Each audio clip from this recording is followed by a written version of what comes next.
Ready 1 2 3।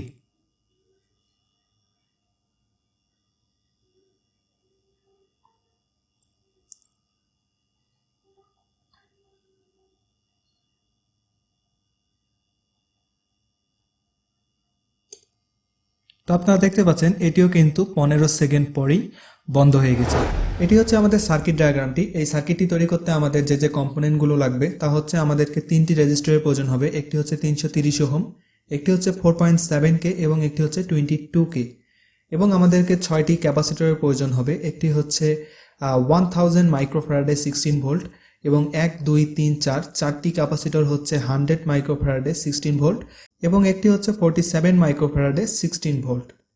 এরপর আমরা এখানে দেখতে পাচ্ছি আমাদের তিনটি ডায়োডের প্রয়োজন হবে। IN4007 ডায়োড, একটি BC547 ট্রানজিস্টরের প্রয়োজন হবে, তিনটি পুশ বাটন সুইচের প্রয়োজন হবে এবং একটি রিলের প্রয়োজন হবে। এবং এই প্রজেক্টটি অবশ্যই আমরা করব ব্রেডবোর্ডে। তো অবশ্যই আমাদের এই প্রজেক্টটি করতে গেলে একটি ব্রেডবোর্ডের প্রয়োজন হবে। এখানে আপনারা দেখতে পাচ্ছেন আমি তিনটি ইউনিটে ভাগ করেছি। তো তিনটি ইউনিট আসলে তিন রকম টাইমে আমাদের আউটপুট প্রদান করবে। যেমন একটি হচ্ছে 5 সেকেন্ড, একটি হচ্ছে 10 সেকেন্ড এবং একটি হচ্ছে 15 সেকেন্ড। তো এই যে তিনটার জন্য তিনটা ইউনিট, এবং এখানে যে ক্যাপাসিটর এবং রেজিস্টরের মানগুলো আছে এগুলো আমি ক্যালকুলেট করে বের করেছি। তাই এখানে এই রকম মানের আমরা ক্যাপাসিটর এবং রেজিস্টর ব্যবহার করব, এবং এই পুরো সার্কিটটিকে পাওয়ার দেওয়ার জন্য আমি 5 ভোল্ট ডিসি পাওয়ার সাপ্লাই ব্যবহার করব। আপনারা 5 ভোল্ট ব্যাটারি ব্যবহার করতে পারেন, তাতে কোনো সমস্যা নেই। তো এখন আমরা সার্কিটটি তৈরি করব। তো এখানে আমরা দেখতে পাচ্ছি যে 6টি ক্যাপাসিটর, সবগুলোই কিন্তু ব্যাটারির নেগেটিভ প্রান্তের সাথে সংযুক্ত আছে। তো আমরা সর্বপ্রথম ক্যাপাসিটরগুলোকে সংযুক্ত করব ব্যাটারির নেগেটিভ প্রান্তের সাথে, এবং আমরা প্রথমে এই দিক থেকে সংযোগ শুরু করব। তো এখানে আপনারা দেখতে পাচ্ছেন একটি 100 মাইক্রোফ্যারাডে এবং একটি 47 মাইক্রোফ্যারাডে এর ক্যাপাসিটর, দুইটির পজিটিভ প্রান্তগুলোকে একসাথে সংযুক্ত করা হয়েছে এবং নেগেটিভ প্রান্তগুলোকে ব্যাটারির নেগেটিভ প্রান্তের সাথে সংযুক্ত করা হয়েছে। তো আমরা সর্বপ্রথম একটি 47 মাইক্রোফ্যারাডের ক্যাপাসিটর নেব, এবং এটার যে নেগেটিভ প্রান্তটা আছে আপনারা দেখতে পাচ্ছেন, এটার নেগেটিভ প্রান্তটাকে আমরা এখানে সংযুক্ত করব। এদিক থেকেই শুরু করি, তাহলে আপনাদের বুঝতে সুবিধা হবে। তো এখানে আমি প্রথম ইউনিটের একটি ক্যাপাসিটর সংযুক্ত করলাম, এবং আমাদেরকে আরেকটি ক্যাপাসিটর নিতে হবে যেটা হচ্ছে 100 মাইক্রোফ্যারাডে। এই 100 মাইক্রোফ্যারাডে এবং 47 এর পজিটিভ প্রান্তগুলোকে আমরা একই সাথে সংযুক্ত করব, এবং নেগেটিভ প্রান্তগুলোকে আমরা ব্যাটারির নেগেটিভ প্রান্তের সাথে সংযুক্ত করব। তো আমাদের প্রথম ইউনিটের যে ক্যাপাসিটর দুটি আছে সেই ক্যাপাসিটর দুটি আমরা সংযুক্ত করলাম। এরপর এখানে আমরা দেখতে পাচ্ছি তিনটি 100 মাইক্রোফ্যারাডে ক্যাপাসিটর একসাথে প্যারালালি সংযোগ করা হয়েছে। তো আমরা এখন এটা করব। আমরা দ্বিতীয় ইউনিটের যে তিনটি ক্যাপাসিটর আছে সেই তিনটি ক্যাপাসিটরকে একসাথে সংযুক্ত করব।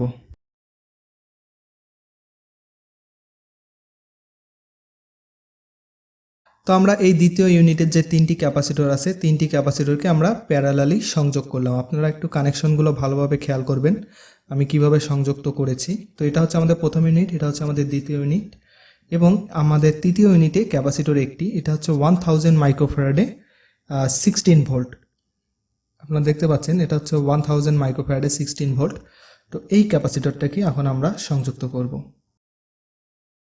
তো আমাদের ক্যাপাসিটর 3 ইউনিটে সংযোগ করা শেষ। এরপর আমরা দেখতে পাচ্ছি এখানে তিনটি রেজিস্টর পরপর সিরিজে সংযুক্ত হয়েছে, এবং এই তিনটি সিরিজে সংযুক্ত হওয়ার পর এক প্রান্ত ক্যাপাসিটরের পজিটিভ প্রান্তের সাথে সংযুক্ত হয়েছে এবং অপর প্রান্ত ক্যাপাসিটরের নেগেটিভ প্রান্তের সাথে সংযুক্ত হয়েছে। তো আমরা এখন তিনটি রেজিস্টরকে পরপর সিরিজে সংযুক্ত করব।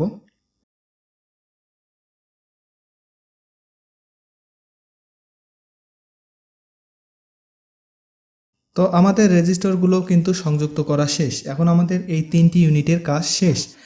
আমাদেরকে এই 1000 মাইক্রোফ্যারাডের ক্যাপাসিটরের সাথে একটি ডায়োড, এই ইউনিটের যে আপনারা দেখতে পাচ্ছেন এটার এই প্রান্তের সাথে একটি ডায়োড, এবং এই ইউনিটের এই প্রান্তের সাথে একটি ডায়োড আমাদেরকে সংযুক্ত করতে হবে, এবং ডায়োডের পজিটিভ প্রান্তগুলিকে এই তিনটি টার্মিনালে সংযুক্ত করতে হবে। এবং এই তিনটি ডায়োডের যে নেগেটিভ প্রান্তগুলো আছে এই নেগেটিভ প্রান্তগুলোকে আমরা একসাথেই সংযুক্ত করব। তো আমি এই তিনটি ডায়োডের যে নেগেটিভ প্রান্তগুলো আছে এই তিনটি ডায়োডের নেগেটিভ প্রান্তগুলোকে একসাথে সংযুক্ত করব।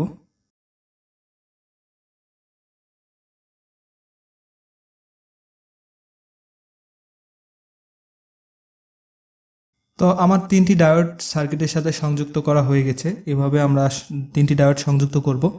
এরপর এখানে আপনারা দেখতে পাচ্ছেন তিনটি পুশ বাটন সুইচ ব্যবহার করা হয়েছে তিনটি ইউনিটের জন্য। তো এখন আমরা এখানে তিনটি পুশ বাটন সুইচ নেব। তো আমি পুশ বাটন সুইচগুলোকে এ পাশে নিচ্ছি, কারণ এ পাশে একটু জায়গা কম আছে, যার কারণে আমি পুশ বাটন সুইচগুলোকে এ পাশে নিচ্ছি। তো এটা হচ্ছে আমাদের প্রথম পুশ বাটন সুইচ। তো আপনারা দেখতে পাচ্ছেন আমি পুশ বাটন সুইচগুলোকে এভাবে ব্রেডবোর্ডের সাথে সংযুক্ত করলাম। এরপর তিনটি পুশ বাটনের একটি করে প্রান্ত ব্যাটারির পজিটিভ প্রান্তের সাথে আমরা সংযুক্ত করব। তো এটা করার জন্য আমরা এই জাম্পারগুলো ব্যবহার করব।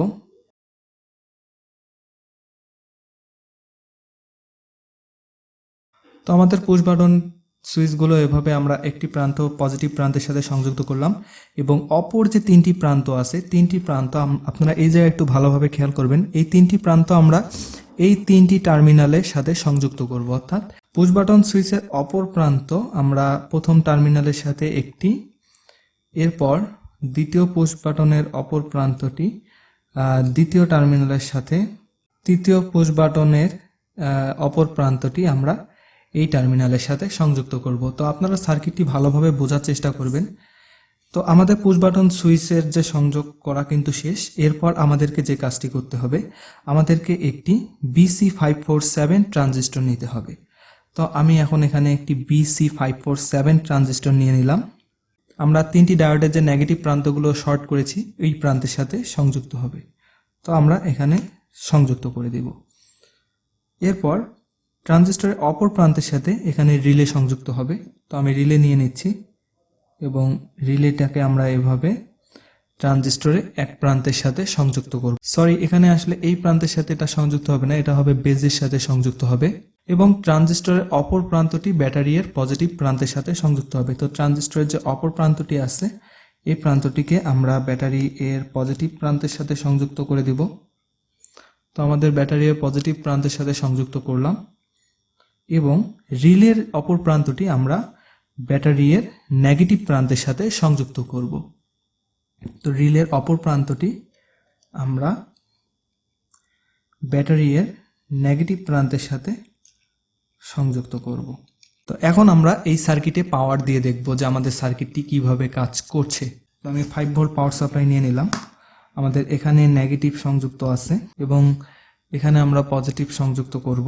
তো এই সার্কিটটি পরীক্ষা করার জন্য আমি একটি এলইডি বাল্ব নিয়ে নিলাম এবং আমি এখানে ডিসি 12 ভোল্ট দিয়ে এটি পরীক্ষা করব। আপনারা এখানে 250 ভোল্ট পর্যন্ত যে কোনো লোড এটা দিয়ে অপারেট করতে পারবেন। তো আমি রিলের যে কমন যে টার্মিনালটা আছে এখানে 12 ভোল্ট পাওয়ার সাপ্লাই এর পজিটিভ প্রান্তটি সংযুক্ত করব। রিলের নর্মালি যে ওপেন টার্মিনালটা আছে এখানে আমি এলইডি এর পজিটিভ প্রান্তটি সংযুক্ত করলাম এবং অপর প্রান্তে নেগেটিভ প্রান্তটি সংযুক্ত করলাম। তো এখন আমরা এই সার্কিটটি টেস্ট করব এবং এটা টেস্ট করার জন্য আমাদেরকে একটি স্টপ ওয়াচের প্রয়োজন হবে, কারণ এখানে যেহেতু আমি দিয়েছি যে তিন রকম টাইম উল্লেখ করা আছে, একটি হচ্ছে 5 সেকেন্ড, একটি হচ্ছে 10 সেকেন্ড এবং একটি হচ্ছে 15 সেকেন্ড। তো আসলে এটা 5 সেকেন্ড, 10 সেকেন্ড এবং 15 সেকেন্ড পর বন্ধ হয়ে যাচ্ছে এটা টেস্ট করার জন্য। তো আমি এটা একদম কাছে নিয়ে আসলাম। তো এখন আমরা সর্বপ্রথম সুইচ 1 যেটা 5 সেকেন্ড এটা আমরা প্রেস করব এবং একই সাথে আমরা স্টপ ওয়াচ যে স্টার্ট বাটনটা আছে এটাও প্রেস করব। তো রেডি, 1 2 3।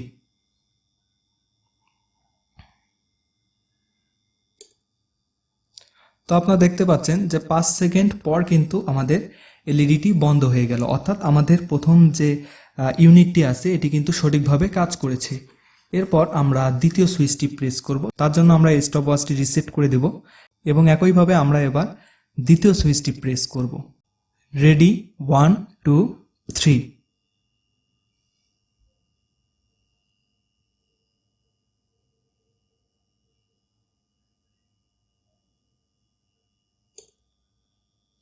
তো আপনারা দেখতে পাচ্ছেন যে 10 সেকেন্ড পর আমাদের দ্বিতীয় যে সুইচটা আছে অর্থাৎ দ্বিতীয় ইউনিটটি আমাদের 10 সেকেন্ড পর্যন্ত রিলেটাকে অপারেট করেছে এবং 10 সেকেন্ড পর্যন্ত আমাদের এই লাইটটি জ্বলেছিল। এরপর আমরা তৃতীয় সুইচটি টেস্ট করব এবং তৃতীয় সুইচটিও আমরা সেমভাবে আমাদের স্টপ ওয়াচটাকে রিসেট করব এবং আমরা এখন তৃতীয় সুইচটি টেস্ট করব, যেটি আসলে 15 সেকেন্ড পর বন্ধ হয় কিনা। রেডি, 1 2 3।